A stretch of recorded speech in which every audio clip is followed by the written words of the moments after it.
आज चैप्टर 10 में तरंग प्रकाश की वेव ऑप्टिक्स, इसमें दो टॉपिक पढ़ेंगे आज हम। एक तो पढ़ेंगे विवर्तन, जिसे इंग्लिश में कहते हैं डिफ्रैक्शन, और एक पढ़ेंगे हम ध्रुवण, जिसे इंग्लिश में कहते हैं पोलराइजेशन। तो पहले विवर्तन को देखते हैं। विवर्तन को डिफाइन करने से पहले मैं एक एग्जाम्पल बताना चाहता हूँ। विवर्तन साउंड में भी होता है, लाइट में भी होता है। साउंड में जो विवर्तन होगा वो खिड़कियों से, दरवाजों से होता है। बाहर कोई डीजे बज रहा हो, कमरा बंद हो, फिर भी आवाज़ अंदर मुड़कर आ जाती है, तो वो किस घटना के कारण आती है? विवर्तन के कारण आती है। लाइट का जो विवर्तन होगा वो बहुत बारीक छिद्र से होगा।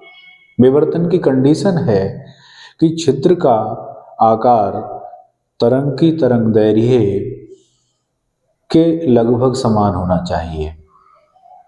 तो साउंड की जो तरंगदैर्घ्य होती है उसका तरंगदैर्घ्य वेवलेंथ, साउंड की जो तरंग है उसका वेवलेंथ 1 मीटर से 1.5 मीटर की कोटि का होता है। हमारी खिड़कियां और दरवाजे ये भी मीटर की कोटि के होते हैं। तो साउंड का विवर्तन खिड़की और दरवाजों से होता है, और जो लाइट है उसका विवर्तन बारीक स्लिट से होता है। स्लिट कैसे बनाते हैं वो हम आगे इसमें बताएंगे। ध्रुवण की बात आती है, उसके बारे में भी थोड़ी सी समरी बता दूं। रात को जब हम चला करते हैं बाइक पर, कार में, तो सामने से आने वाली जो लाइट होती है उसकी आंखों पर चकाचौंध लगती है, शाइनिंग रिफ्लेक्शन। तो वो चौंध को कम करने के लिए एक डिवाइस होती है, एक पतली फिल्म होती है, जैसे मोबाइल पर गिलास लगवाते हैं, स्क्रीन गार्ड, ऐसे ही हम एक फिल्म को अगर सामने गाड़ी के सामने का जो शीशा होता है, विंड स्क्रीन, उस पर लगा दें तो रात को सामने की आने वाली लाइट की चकाचौंध से बचा जा सकता है। उस पतली फिल्म को कहते हैं पोलेराइड। तो वो लाइट की जो चमक के कंपोनेंट होते हैं, शाइनिंग के, उसकी इंटेंसिटी को कम करती है, तो वो ध्रुवण कहलाएगी घटना।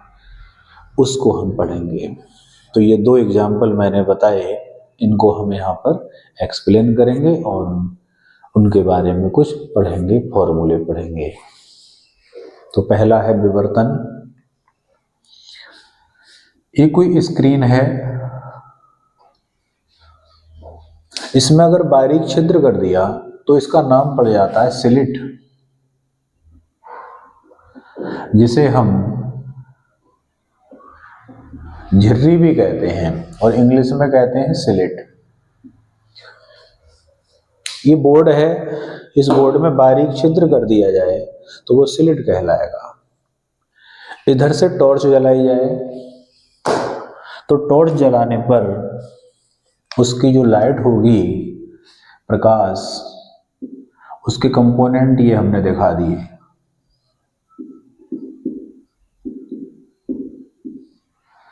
तो ये प्रकाश जब निकलेगा बाहर तो अधिक मात्रा में तो सीधा जाएगा, लेकिन कुछ हिस्सा, कम हिस्सा, कुछ भाग किनारे की ओर मुड़ जाएगा। इस मुड़ने की घटना को ही क्या कहते हैं? विवर्तन कहते हैं। टॉर्च को जब हम जलाते हैं तो टॉर्च का प्रकाश जब दीवार पर गिरता है तो सामने की जो बीच का पॉइंट है वो ज़्यादा चमकीला होता है और किनारे की ओर चमक घटती जाती है। चमक घटने का मतलब तीव्रता घटती जाती है। तो प्रकाश किनारे की ओर मुड़ता है और मुड़ते मुड़ते एक स्थिति में उसकी तीव्रता समाप्त हो जाती है, तो एक फोकस सा बनता हुआ जाता है। खैर, इसकी डेफिनेशन, जब प्रकाश किसी बारीक अवरोध या छिद्र या स्लिट से गुजरता है। लिख रहे हैं,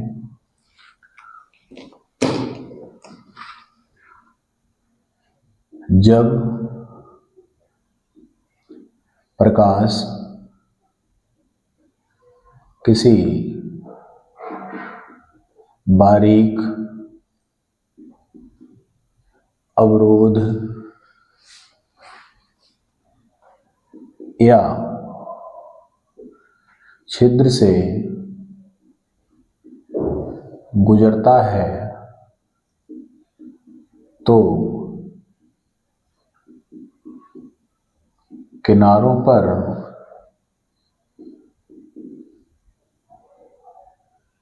आंशिक रूप से, आंशिक का मतलब हो जाता थोड़ी मात्रा में, ज्यादातर मात्रा तो प्रकाश के सामने जाएगी, लेकिन किनारों पे जो मात्रा होगी, तीव्रता होगी, वो कम होगी, उसे आंशिक रूप से कहेंगे। थोड़ा सा किनारों पर आंशिक रूप से मुड़ जाता है। इस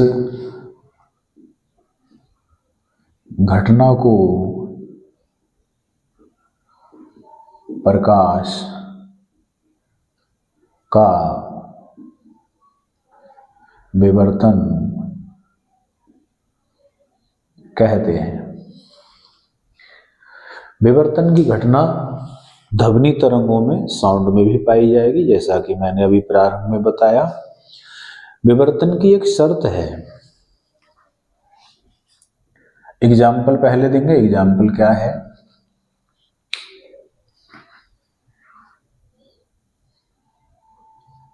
किसी बारीक स्लिट से प्रकाश का मुड़ना। बारीक स्लिट कैसे बनाई जाए? ये कैसे बनाई जाए? प्रकाश की तरंग दैर्घ्य होती है 6000 एंगस्ट्रॉम। mm में लिखेंगे तो 6 × 10⁻⁴ mm। इतना स्मॉल मान, इतनी छोटी मात्रा में, छोटी क्वांटिटी में कैसे करके हम कोई बारीक छिद्र बनाएं, उसकी क्या ट्रिक है? तो उतनी तो नहीं बना पाएंगे, लेकिन उसके समकक्ष हम बना सकते हैं। व्यवहारिक रूप में, प्रैक्टिकल रूप में देखने के लिए उसके समकक्ष। बायोलॉजी में एक स्लाइड होती है जिसको सैंपल में हम देखते हैं, प्याज की झिल्ली की काट, पत्ते की काट। तो वो जो स्लाइड होती है बायोलॉजी की लैब में, उस पर हमने काला पेंट कर लिया। काला पेंट करके स्लाइड को सुखा लिया, इस पूरे पे पेंट कर दिया और इसको फिर सुखा लिया। जब इसे सुखा लेंगे तो सूखने के बाद फिर इस पर क्या करेंगे? जो ब्लेड होता है, ब्लेड से बहुत हल्की दाब लगाकर एक स्क्रैच कर देते हैं इस तरह से। तो जो बारीक सा स्क्रैच करेंगे, वो इस ब्लेड से जो लकीर खींचेंगे, उसकी जो मोटाई होगी, चौड़ाई होगी, वो बहुत कम होगी और उससे हम प्रकाश का डिफ्रैक्शन देख सकते हैं। और हमें क्या चित्र प्राप्त होगा वो देखें। ये तो एग्जाम्पल हुआ, इसका चित्र अभी हम बनाएंगे। उससे पहले इसकी एक शर्त है, कंडीशन है, विवर्तन होने की शर्त। तरंग की तरंग दैर्घ्य स्लिट की कोटि की होनी चाहिए। अर्थात जो वेवलेंथ है, that must be equal to wavelength of the wave. जो इसकी चौड़ाई है वो तरंग की तरंग दैर्घ्य के समान होनी चाहिए, उस डिग्री की होनी चाहिए, ये शर्त है। एक यहाँ पर ऑब्जेक्टिव क्वेश्चन बनता है कि विवर्तन की घटना प्रकाश की किस प्रकृति को व्यक्त करती है, तरंग प्रकृति को या कण प्रकृति को। तो विवर्तन की घटना प्रकाश की तरंग प्रकृति को बताती है, क्योंकि मुड़ने का जो गुण है वो तरंग में ही होता है। इस मुड़ने के गुण को जरा अच्छे से समझने के लिए मैंने क्या किया, इस तरह की एक आकृति बनाई मैंने।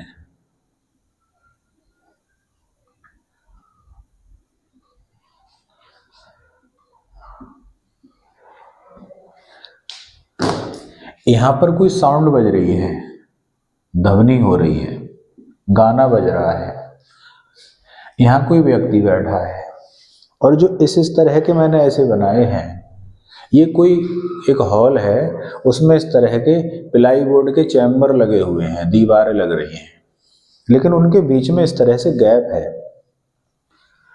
जैसे बैंकों में, ऑफिसों में प्लाई बोर्ड के चैम्बर लगा देते हैं, ऊपर तक लग रहे हैं, छत तक बंद हो रहे हैं, लेकिन बीच बीच में से गैप है। यहां कोई मैनेजर बैठे हैं बैंक,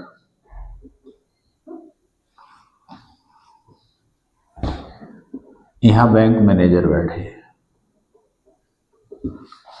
तो यहां की साउंड इन तक पहुंचेगी या नहीं पहुंचेगी, कैसे पहुंचेगी वो देखते हैं।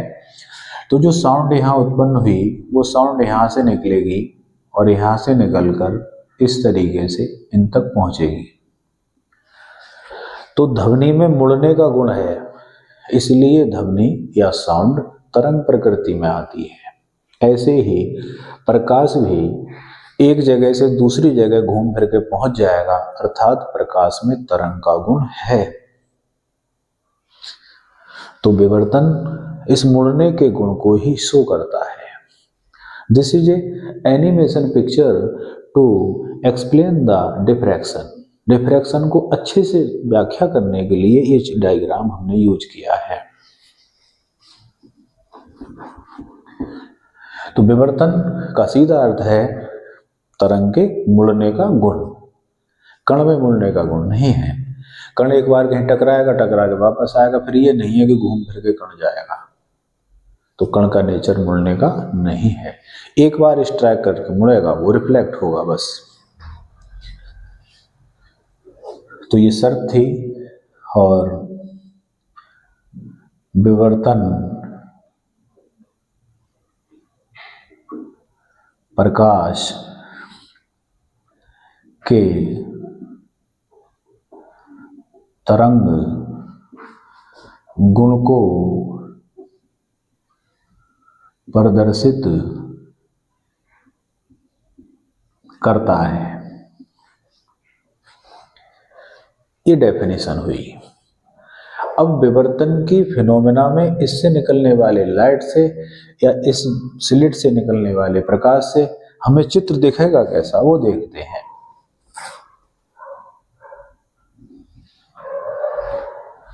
इस तरह की बीच में स्लिट है, थोड़ा मोटा करके दिखाया जिससे कि चित्र दिख जाए। तो हमको विवर्तन की फिनोमेना में क्या पैटर्न दिखेगा, जैसे व्यतिकरण में हमको फ्रिंजें दिखती हैं काली सफेद, अगर एक वर्णी लाइट से हम प्रयोग करें, ऐसे ही इसमें अगर एक्सपेरिमेंट करते हैं तो क्या दिखेगा, इसमें भी फ्रिंजें दिखती हैं, लेकिन वो चौड़ाई में सब अलग अलग होती है। और दृश्य प्रकाश से करेंगे तो रंगीन होंगी। पैटर्न देख लें, इधर कोई बल्ब रखा है, बल्ब से लाइट निकल रही है, ये लाइट इस स्लिट से होकर निकलेगी, और यहां प्रेक्षक है,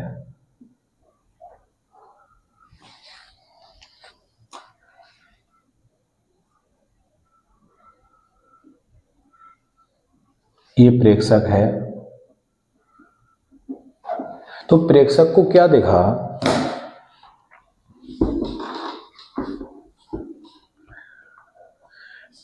प्रेक्षक ने देखा कि बीच में एक चमकीली चौड़ी पट्टी बनती है जिसे कहते हैं केंद्रीय उच्चिष्ठ। उच्चिष्ठ माने जिसकी तीव्रता अधिकतम हो, चमकीला है, और उसके किनारे पर कुछ कम चौड़ी रंगीन पट्टियां बनती हैं, जैसे लाल, क्योंकि दृश्य प्रकाश से प्रयोग हो रहा है, सभी रंग होंगे। उसके बराबर में और कोई रंग, ग्रीन,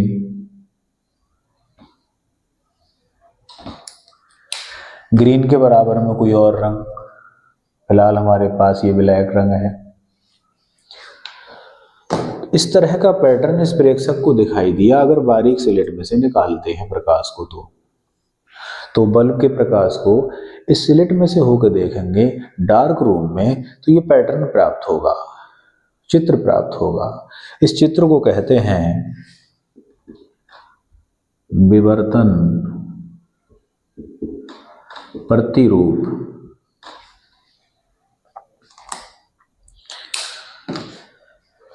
बीच के चौड़ी पट्टी को कहेंगे केंद्रीय उच्चिष्ठ, और जो इधर के हैं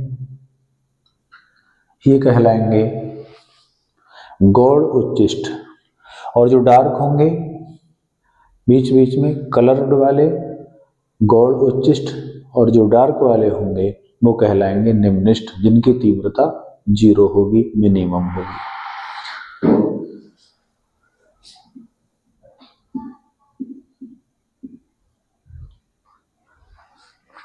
तो इनकी कोणीय चौड़ाई ज्ञात करना, इनकी रेखीय चौड़ाई ज्ञात करना, एंगुलर विड्थ, लीनियर विड्थ कैसे फाइंड करेंगे, क्या फॉर्मूला होगा, न्यूमेरिकल भी क्वेश्चन आता है, तो उसे हम अगले हेडिंग में अब करने जा रहे हैं। और हमारा हेडिंग होगा विवर्तन की ज्यामितीय व्याख्या। जो व्यतिकरण की घटना है उसमें 2 स्लिट होती हैं, 2 छिद्र होते हैं, इसमें एक ही स्लिट है, एक ही छिद्र है, तो हेडिंग होगा एकल स्लिट द्वारा विवर्तन की ज्यामितीय व्याख्या। उस व्याख्या में हम इनकी चौड़ाई निकालना सीखेंगे, इनकी कोणीय चौड़ाई निकालना सीखेंगे,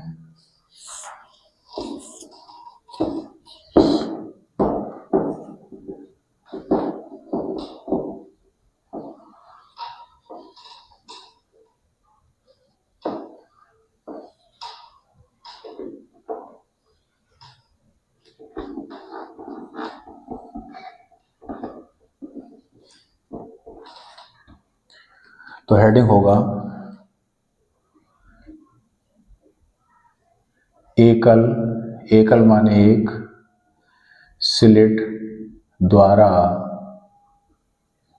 विवर्तन की ज्यामितीय व्याख्या। इसकी इंग्लिश हो जाएगी geometrical explanation of diffraction by single slit. Geometrical explanation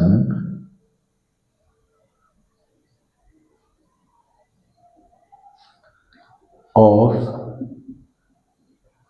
diffraction by single slit.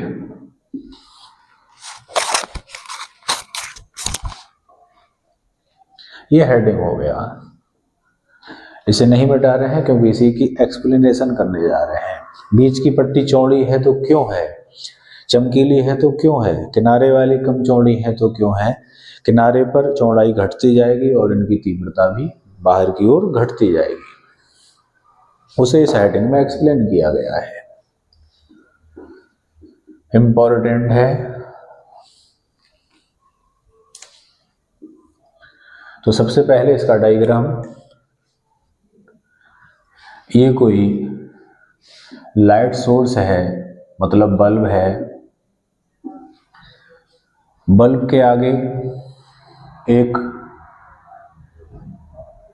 उत्तल लेंस रखा है, कॉन्वेक्स लेंस L1, और यहां से यहां तक की डिस्टेंस लेंस की फोकस दूरी के बराबर है। तो यहां से चलने वाली जो प्रकाश की किरणें हैं, जो लाइट रे है, वो लेंस से गुजरने के बाद समांतर हो जाएंगी, क्योंकि लेंस के फोकस पर ये बल्ब रखा है।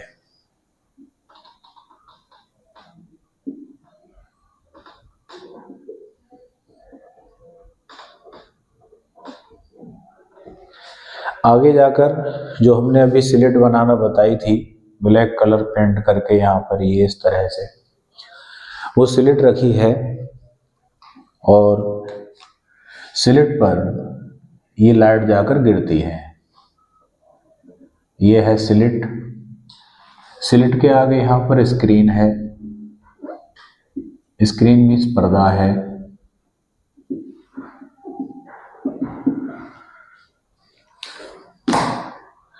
एक दूसरा कॉन्वेक्स लेंस यहां रखा है,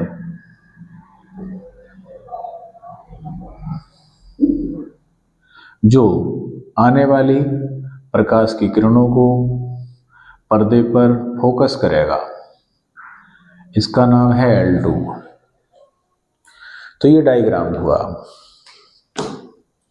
अगर ये लेंस सीधा रखा है, दूसरी बात, ये पर्दा इस लेंस के फोकस दूरी के बराबर रखा है। यहां से यहां तक की डिस्टेंस इस लेंस की फोकस दूरी के बराबर है, तो ये किरणों को वहीं फोकस करेगा। तो अगर ये लेंस सीधा है, तो इन आने वाली रेज को यह पर्दे के मध्य बिंदु पर फोकस करेगा। तो यहां पॉइंट नंबर 1 नोट किया जाता है कि इस बिंदु पर जो किरणें गिर रही हैं, जो रेज गिर रही हैं, उनकी लंबाइयां बराबर हैं। लंबाइयां बराबर हैं तो उनके पथांतर 0 हुआ, उनका कलांतर 0 हुआ, फेज डिफरेंस, और फेज डिफरेंस 0 हुआ तो तीव्रता मैक्सिमम होगी। क्योंकि हम व्यतिकरण की तीव्रता पढ़ चुके हैं कि इंटेंसिटी की मैक्सिमम होने की कंडीशन है उनके बीच कलांतर 0 हो। तो दोनों समान कला में यहाँ मिल रही है, इसलिए यहाँ तीव्रता मैक्सिमम होगी। इसलिए बीच की जो पट्टी है, बीच की जो बैंड है, फ्रिंज है, वो चमकीली बनती है। एक बार फिर से, बिंदुओं पर आने वाली किरणें बराबर दूरी तय करती हैं, इसलिए इनकी कलाएं समान होंगी। इनका कलांतर 0 होगा, फेज डिफरेंस 0 होगा, तो ये अधिकतम तीव्रता की शर्त है, इसलिए यहाँ तीव्रता अधिक मिलेगी। यहाँ चमकीली चौड़ी पट्टी बनेगी जो यहाँ दर्शाई गई है। तो ये बात, इसका बनना हमारा एक्सप्लेन हो गया।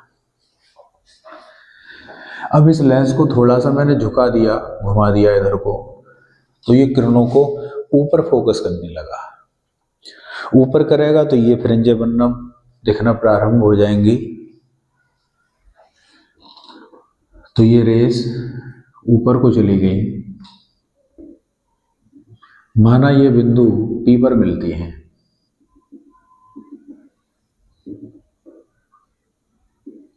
और P से यहां तक की जो डिस्टेंस है वो है x, मान ली हमने। यहां लिखा A और B, A से B तक की जो दूरी है वो स्मॉल e मान लेते हैं, स्लिट की चौड़ाई। हमने देखा कि B से चलने वाली जो लाइन है वो लंबी है, A से जाने वाली लाइन वो छोटी है। तो दोनों के बीच में कितना डिफरेंस होगा उसे देखने के लिए हमने बिंदु A से इस पर एक परपेंडिकुलर ड्रॉ किया, एक लंब गिराया। जब लंब गिराया तो लंब हमने मान लिया गिरता है K बिंदु पर, और ये एंगल, ये हमने एंगल मान लिया थीटा। तो यह एक समकोण त्रिभुज, राइट एंगल ट्रायंगल बनता है, जिसे मैं वहां से निकालकर अलग दिखा रहा हूं, इस तरह का।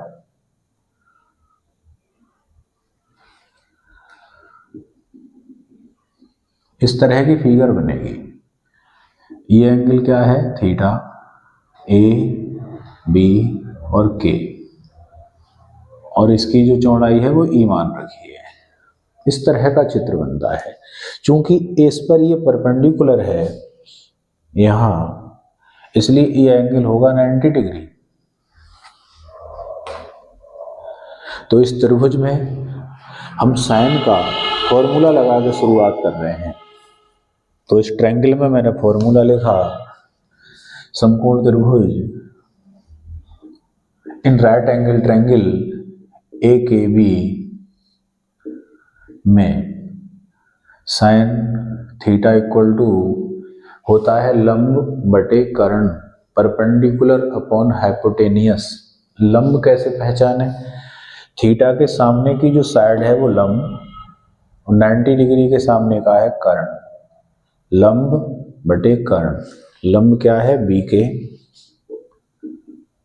कर्ण क्या है? ई। क्रॉस मल्टीप्लाई, तो बी के equal to E sine theta, ये आ गया। बी के क्या है? दोनों तरंगों की लंबाई का अंतर, जिसे बोलते हैं पथांतर।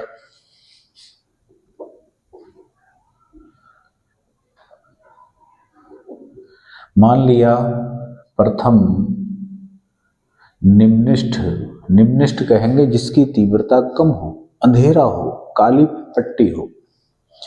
प्रथम निम्निष्ठ के लिए पथांतर की जो वैल्यू होगी वो लैम्डा लिखेंगे। लैम्डा ले मान ली, लैम्डा को यहां पुट किया तो lambda equal to E sine theta आएगा। यह एक निम्निष्ठ के लिए है। अगर हम दूसरे निम्निष्ठ के लिए लिखें 2 लैम्डा, तीसरे के लिए लिखेंगे 3 लैम्डा, और व्यापक रूप में, जनरल रूप में एम में निम्निष्ठ के लिए लिखेंगे तो एम लैम्डा। व्यापक रूप में, क्योंकि फॉर्मूले में पता नहीं कौन से वाले की स्थिति पूछ ली जाए, दूसरे की, तीसरे की, तो हम फॉर्मूले को जनरल बनाते हैं, व्यापक रूप में बनाते हैं। व्यापक रूप में एमवें निम्निष्ठ के लिए, तो यहां आ जाएगा M lambda equal to E sine theta. इस केंद्रीय उच्चिष्ट के जितने बाईं ओर निम्निष्ठ हैं उतने ही दाईं ओर हैं। पर्दे पर जितनी फ्रिंजें ऊपर बनेंगी उतने ही मध्य से नीचे बनेंगी, इसलिए इसमें प्लस माइनस लिखा जाएगा। इसके ऊपर बिंदु के लिए प्लस मिलेंगे, नीचे के लिए माइनस मिलेंगे। तो ये जनरल फॉर्मूला बन गया। न्यूमेरिकल क्वेश्चन आता है कि द्वितीय निम्निष्ठ की कोणीय स्थिति बताओ। जो सेकंड डार्क फ्रिंज है उसकी एंगुलर पोजीशन बताओ। तो हम इससे निकाले करेंगे। सेकंड के लिए एम की वैल्यू 2 और साइन थीटा से थीटा निकलेगा। चूंकि इनकी जो चौड़ाइयां हैं वो बहुत कम है, एमएम की कोटि की हैं, तो कम होने की वजह से एंगल भी छोटा होगा, जो कोणीय स्थिति है वो छोटी होगी। अगर मैं इतनी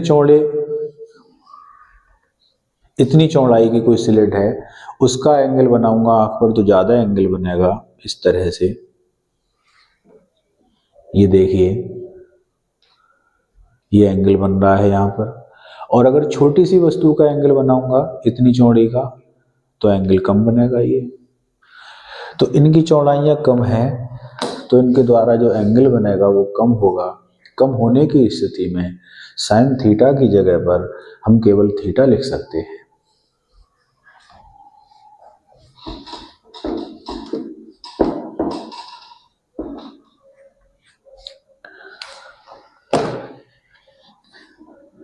थीटा का छोटा मान होने पर plus minus M lambda equal to E theta, तो थीटा इक्वल टू हो गया प्लस माइनस एम लैम्डा और ई अपॉन में आ जाएगा। जहां एम की जो वैल्यू होंगी वो 1 2 3, where M equal to 1 2 3 dot dot. जिस निम्नलिखित की सिचुएशन पूछेंगे, पोजीशन पूछेंगे, एम का मान उतना ही रखेंगे। थीटा कहलाएगी कोणीय स्थिति, एंगुलर पोजीशन।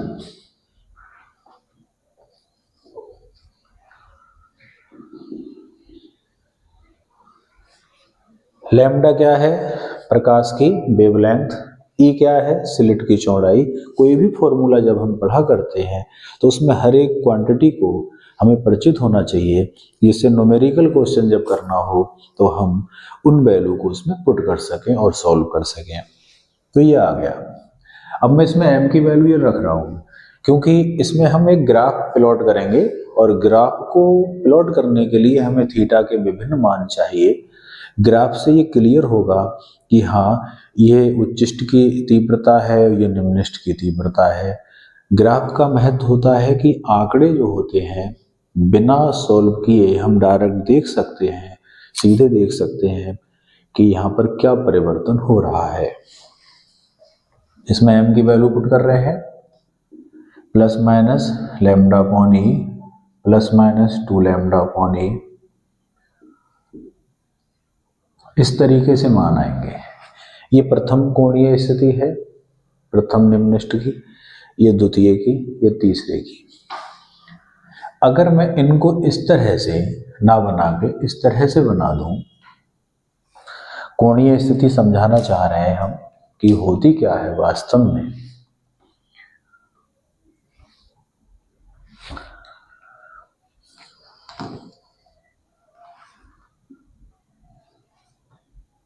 ये चित्र यहां का है, ये ओ बिंदु पर बनेगा,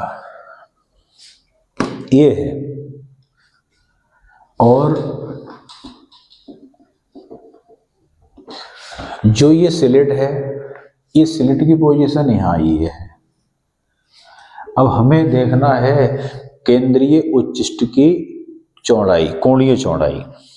तो केंद्रीय उच्चिष्ट की, ये केंद्रीय उच्चिष्ट है, केंद्रीय माने बीच में, उच्चिष्ट माने चमकीला। तो इसकी कोणीय चौड़ाई देखना हो तो इसे हम इस पॉइंट से मिला देंगे, तो जो एंगल बनेगा वो इसकी कोणीय चौड़ाई कहलाएगा। इसकी कोणीय चौड़ाई निकालनी है इन दोनों की, तो इसे मिलाएंगे, इसकी कोणीय चौड़ाई हो जाएगी, ये एंगल जो हो जाएगा। इस प्रकार से हम कोणीय चौड़ाई को फाइंड आउट करेंगे। और इस तरह से दूरियां अगर नापेंगे ये, तो ये इनकी रेखीय चौड़ाई कहलाएगी, जिसे हम x से लिखेंगे।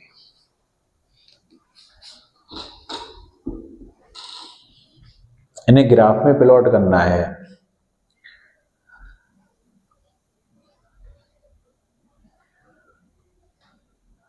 ये है x अक्ष, ये है y अक्ष।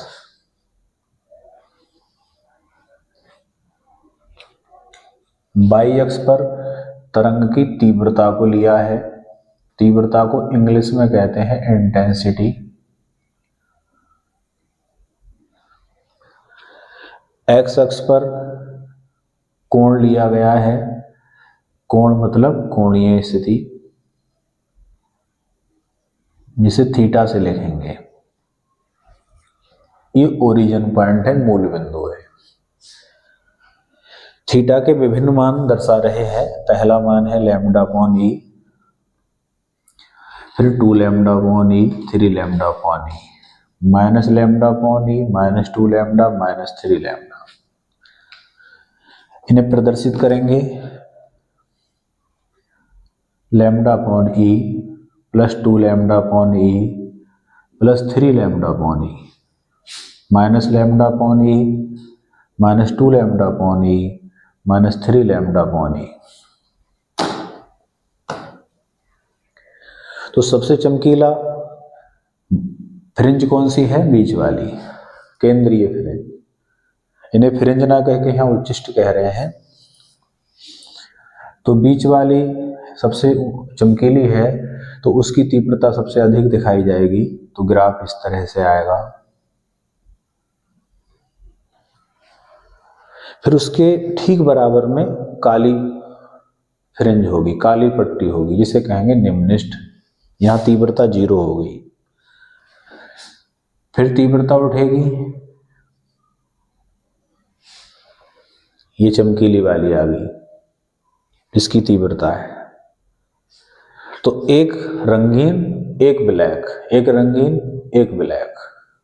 तो रंगीन वाले कहलाएंगे उच्चिष्ट और ब्लैक वाले कहलाएंगे निम्निष्ठ, और जो बीच में सेंटर पे है वो कहलाएगा केंद्रीय उच्चिष्ट।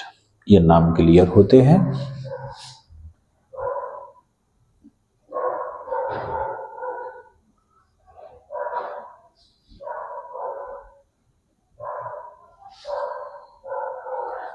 ग्राफ से क्या कंक्लूजन निकला?